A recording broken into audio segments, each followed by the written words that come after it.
Agora vamos falar de troço? Vamos ver a Erika Hilton? Tamo aí, vamos circulando de direita a esquerda, vambora.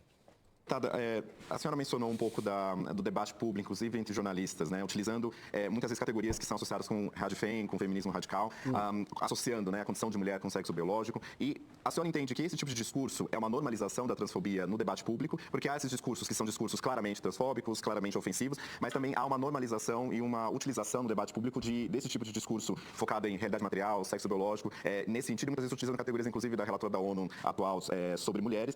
Entende que esse discurso ele é uma normalização da transfobia e como a senhora entende, muitas vezes até por ter acionado como estratégia a justiça nesses casos? Ele é completamente uma normalização, Tiago, da transfobia. As pessoas acham que transfobia é só matar, só agredir, só bater numa pessoa trans na rua e muitas dessas pessoas já se sentem constrangidas com esse tipo de discurso. Então, como é que nós vamos legitimando o ódio e a desigualdade a esses grupos, se não pela força bélica, se não pela força da violência? Nós vamos dizendo que essas pessoas são menos dignas da própria identidade, que elas não podem pertencer a determinados grupos, que elas não podem requerer alguns níveis de participação, como, por exemplo, na Comissão da Presidência da Mulher, e fazem isso com discursos muito simplistas. Pausa.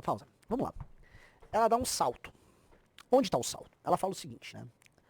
Ela fala o seguinte, a gente não pode restringir o tema aí da transfobia a apenas a violência. Entendi, não é só a violência. Então, existe algum impedimento legal ao direito de viver, ter sua vida, abrir um negócio, arrumar um emprego para uma pessoa trans? Não há nenhuma restrição formal. Formalmente falando, não é uma restrição. Aí dizem, não, mas é um ódio. Não havia. A gente vivia num país, o Brasil, que nos anos 80 a Roberta Close era um astro pop. Que a gente tinha desfilando em bailes de carnaval transexuais, as pessoas aplaudiam. O Brasil nunca viu esse assunto como tabu, Riso. Nunca viu. Esse assunto era meio que normalizado, anos 70, 80, 90. A novidade foi a hiperpolitização disso. E aí, olha a malandragem que ela coloca. Não. Porque é uma violência, há um outro tipo de violência que é impedir que essas pessoas trans cheguem a certos espaços de poder. Ela é deputada federal. Ninguém pediu ela de ganhar uma deputada federal. Ela foi eleita e está lá ocupando o cargo dela. Não, mas é uma violência em que o trans não pode ser presidente da Comissão da Mulher. Não. Aí há uma violência contra a mulher. A mulher! Não, que eles são mulheres também, né? Elas são mulheres, né? Mas porque a mulher biológica não é uma trans, ela é uma mulher biológica. Ela vive as contingências, as dores, os dramas e as felicidades e as alegrias únicas inerentes a uma mulher biológica. A Erika Hilton nunca saberá o que é ser mãe. A Erika Hilton nunca vai se sentir amada como uma mulher é amada. A Erika Hilton também não vai sentir os mesmos medos que uma mulher sente. Ela não é o mesmo ser. Ela não tem as mesmas prioridades, as mesmas características, os mesmos ciclos inerentes a ser uma mulher. A mulher é um bicho diferente do homem. A pessoa trans é uma pessoa que tem uma condição diferente, que quer se identificar com uma mulher e tal. Até ter um rewire do cérebro ali. O cérebro até trabalha parecido com uma mulher, mas ela não é uma mulher. Não é. Biologicamente falando, não é uma mulher. E nós, como somos uma sociedade tranquila, e temos que ser. Se a Erika quer ser, falar, eu sou uma mulher, me trate, todo mundo vai tratar. As pessoas chamavam a Roberta Close de Roberta Close. Ninguém queria ser grosseiro. Na televisão chamavam, você não é Roberto. Não, ninguém fazia isso. Ninguém fazia. Agora, a Erika Hilton, então, ela dá um salto. Ela disse assim, que tem uma violência institucional em impedir que ela seja presidente da Comissão da Mulher. Nossa, hein, esse é um problema gigantesco, né? Quantos milhões de pessoas agora estão deixando de ser presidente da Comissão da Mulher sendo eles próprios trans? Não é? Isso não é um problema. Só que ela é tão narcisista, é um ser humano tão narcisista, que o problema dela vira um problema universal, vira uma categoria. Pelo amor de Deus. Mas o problema dela carrega em si uma violência, aí sim, contra as mulheres, uma violência institucional. Porque a mulher perde um espaço de representação das suas características intrínsecas, tá? Porque ela precisa fazer um statement pro mundo. Eu sou mulher. Cara, eu só não falo tudo porque eu sou pré-candidato, né? E aí você perde, mas todo mundo sabe, né? Todo mundo sabe, minha querida. Vamos lá. Tem isso com discursos que são violentos, com discursos que já foram, inclusive, descartados em outros períodos históricos. A eugenia era biológica para colocar uma condição menor da população negra, para dizer que a população negra era inferior à população branca. Nós tivemos audiência... Não, minha querida. Ninguém tá falando que trans é inferior. Você tá falando uma equiparação malandra. As pessoas estão falando que trans é diferente.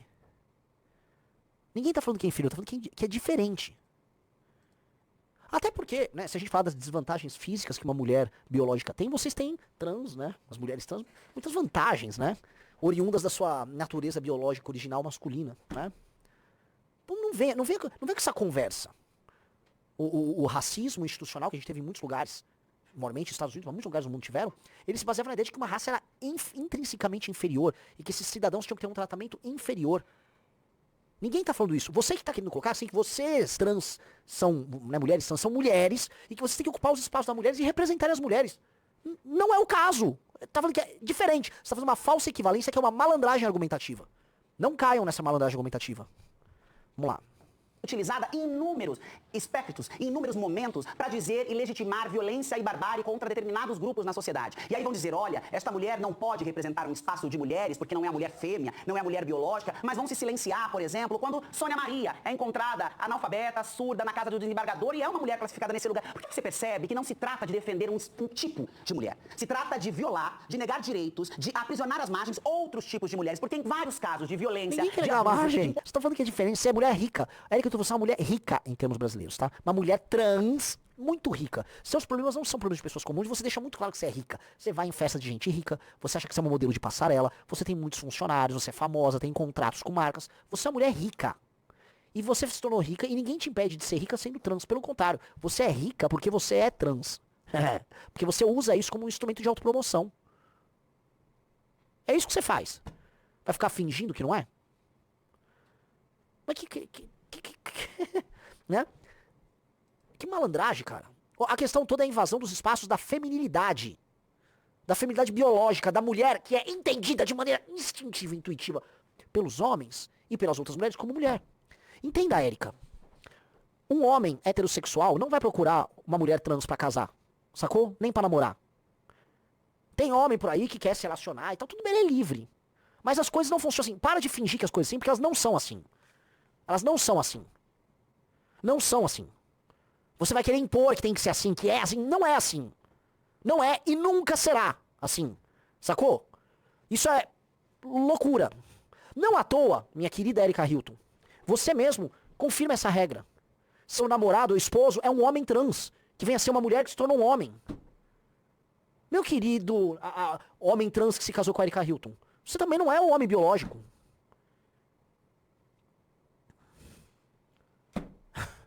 Vamos lá, dá o play. Outros a trabalho análogo à escravidão, estas mesmas mulheres, em sua grande maioria, mulheres brancas, de classe média, né, mulheres que vêm do espaço universitário, não levantaram e bradaram as suas vozes. Agora usam esse recurso biológico para legitimar, sem sombra de dúvida alguma, um ódio. Porque aí não é só uma questão genuína, honesta. Opa, pintou o problema. A mulher branca, de classe média. Erika Hilton, que nasceu Felipe, um homem pardo, brasileiro, e depois, né, se tornou mulher, todo respeito à sua opção. Ela tenta o tempo todo se parecer essa mulher branca de classe média universitária. Ela tá com uma roupinha de uma mulher branca rica, cabelo alisado, pintado de loiro, maquiagem que afina seus traços. Erika Hilton quer parecer uma mulher branca. Tem um problema aí que você já quer invalidar o direito de expor a opinião de uma mulher branca, por conta da sua condição, que você diz que é uma condição, né, conservadora. Tá? E que usa sua condição biológica para manter sua, né, posição de mulher. Mas ela própria, veja só, tenta... O que eu quero colocar é o ódio. Olha só como ela tenta ocupar esse espaço. Porque é um espaço que ela, de maneira legítima, nunca ocupará. Ela nunca será branca, nem será uma mulher biológica. Mas aí entra o ódio. E esse ódio, a gente já viu esse ódio acontecer quando ela tá com a mulher da Frozinha na cabeça, que é a deputada de Santa Catarina. Ódio. Foi falar do cabelo ressecado. É um ódio que tem ali. É ódio. Ódio puro. Tem raiva. Então ela não acha que essas mulheres, que têm opiniões diferentes das dela, e que ela gostaria de ser, que ela almeja aparecer, mas não é, tá? Ela não acha que essas mulheres podem defender sua própria condição. Entendi. Então uma mulher não tem o direito de defender sua própria condição de mulher, porque ela tem uma posição ideológica, Riso, errada. Veja só que ser cruel. Erika Hilton é um ser mau.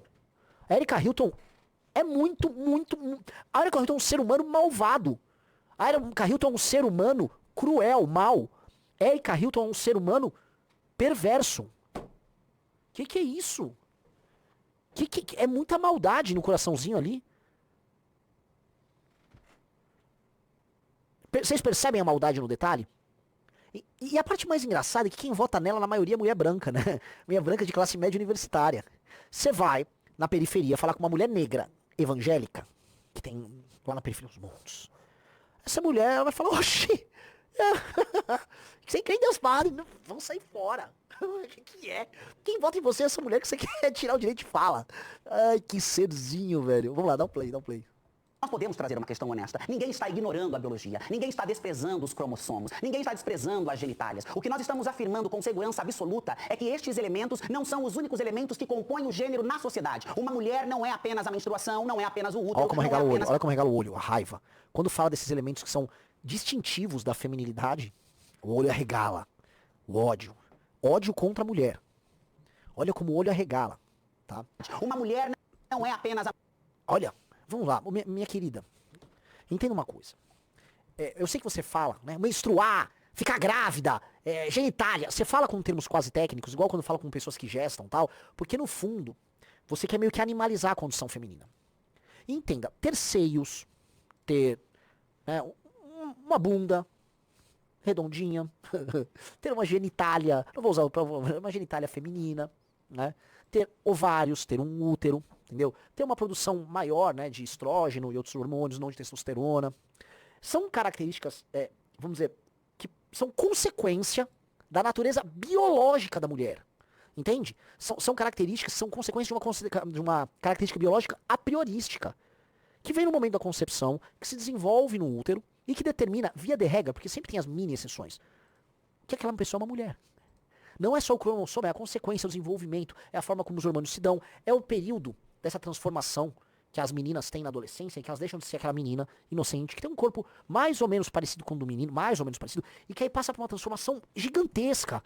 Menstrua, tem todo um drama, todo mundo sabe que a adolescência para as meninas é muito mais pesada que para os meninos. É uma metamorfose gigante. Porque os meninos, você já viram a metamorfose dos meninos? Cara, basicamente eles ficam maiores e mais fortes. Aí devolvem os pelos no sovaco, um pouquinho de barba, é isso. Pra menina nasce um troço aqui, ela começa a sangrar, é totalmente diferente. Então essas características todas, né, fazem parte desse elemento da feminilidade, que não se restringem a características meramente físicas, mas que fazem parte da construção da psique, do imaginário delas, da forma como elas lidam com poder, da forma como elas lidam com violência, da forma como elas lidam com afetos. Minha sobrinha é uma menina de 6 anos. Ela não gosta. Eu falei, vou fazer minha sobrinha assistir Cavaleiro do Zodíaco. Ela não gosta. Pô, ela tem meu irmão, que é um tio. Ela tem meu pai, que é o avô dela. Ela tem eu, que sou tio. A gente gosta de fazer, né, brincadeiras de meninos com ela. Ela, para! Eles estão se batendo muito. Ela não quer ver Cavaleiros do Zodíaco. Eu já tentei. Não, ela não quer ver. Ela não gosta da luta. Ela é uma menina. Ela tem outras características muito, muito de menina. Ela quer brincar das bonecas, ela quer aquelas coisas chatas que meninas gostam. Assim como meninos gostam de coisas de menino. E os meninos querem violência, querem competição. Já são diferentes. Aí você vai construir naturezas muito diferentes, são seres diferentes, com características diferentes. E eles são o menino, homem, biológico, e a menina, mulher, biológica, são a vasta maioria. Eles são a norma. Eles são a norma! Eles são a norma! Eles são a norma! Sacou? Respeita a norma. Que isso? Agora que eu vi. Que isso? Ah! Ah! Sai! Que horror, cara. E aí, entendeu? Respeita a norma. Quando me perguntam, Renan, qual a sua posição sobre o negócio woke? Vão parecer assim, não, mas você é contra a trans? Não. Cara, eu exijo o respeito da norma. Existe a norma, nós vamos respeitar e cultivar a norma. E a exceção? Nós vamos respeitar a liberdade e nós vamos respeitar a exceção. E vamos garantir o direito de existência e de busca da felicidade pela exceção. Mas existe a norma e nós cultivamos a norma. É igual nós somos brasileiros, então nós vamos cultivar os símbolos brasileiros, a história do Brasil. Essa é a nossa norma. Horas. Que maluquice isso. Ela não quer a norma. Ela é a exceção que quer negar a norma, porque ela tem raiva da norma. Droga, a gente quer que assim a exceção seja viva, seja feliz, não seja agredida, possa viver sua vida, se expressar da maneira mais ampla possível. Eu quero que uma pessoa trans se desenvolva, tenha sucesso na sua vida, exerça sua subjetividade, seus afetos, e tá tudo bem. Só não venha cagar regra. Só não venha cagar regra. E a vida nunca é igual, a maioria existe pra tudo. A maioria gosta de sertanejo, eu não gosto de sertanejo, eu não gosto de ir em festa sertaneja, não gosto de ouvir, se eu entrar numa rádio vai tocar sertanejo. Eu me adapto, porque a vida é assim, meu querido amigo. Pra homens mais altos têm mais vantagens em todas as áreas da vida. Eu tenho que me adaptar. A gente se adapta às contingências da vida. Tem gente multimilionária, tem gente que não é. E é assim, a vida é injusta pra muitas coisas. As coisas são como elas são. Respeite. Respeite. E será respeitada ou do. Tá bom? Vamos lá, dá o play. Menstruação não é apenas o útero, não é apenas a sua genitália. Uma mulher é mais do que isso. Até porque nós teremos mulheres cisgêneras que não terão útero, que não menstruarão, que terão uma genitália ambígua, no caso de pessoas intersexo. E como é que dentro desse discurso simplista nós tratamos essas mulheres? Como é que nós incorporamos... Como mulheres. Tem muitas mulheres que têm o seu aparelho reprodutivo incompleto, não podem ter filhos, mas elas são mulheres. Elas são construídas como mulheres. Elas têm uns cromossomos, são mulheres. Isso também implica que elas são uma exceção, uma pequena exceção, que tem um drama e vão lidar com esse drama ao longo da vida. Mas elas não vão destruir a feminilidade por causa disso. Nem devem, nem podem. Que é isso, cara? Metal play. Incorporamos ela, inclusive, dentro do debate da política pública. Então não há dúvida de que nós estamos vendo uma instrumentalização da ciência, mais uma vez, para justificar o discurso de ódio. E aí trazem o discurso biológico e, na sequência, uma série de discursos completamente violentos e atrozes. Enfim, espero que isso aqui que eu tenha falado seja o suficiente, porque que discurso idiota, né? Que discurso idiota. O que você acha, Riso? Bizarro. Bizarro, né? Bizarro. Isso é o famoso discurso de ódio. É um discurso baseado no ódio contra a mulher e contra a natureza da feminilidade, tá? Reduzindo a elementos quase fisiológicos. Ela reduz a feminilidade assim a uns órgãos e a elementos... Porque é lógico, é o que ela não tem. Mas entenda, em nenhum momento da sua vida, você viveu, vamos dizer, esses elementos definidores da feminilidade, que também são, mas não são apenas esses elementos mais externos, como uma mulher. Nunca. Você vive uma projeção disso. E você faz questão de assumir os elementos externos da feminilidade de maneira muito clara. Você quer ser modelo de passarela. Você quer ser um objeto de desejo por meio de, vamos dizer, instrumentos de validação social, como, por exemplo, dizerem que você é uma modelo. Você vai vestir uma coleção de uma roupa de moda. Sacou? São elementos muito externos, mas a mulher não se reduz a isso, assim como o homem não se reduz a isso.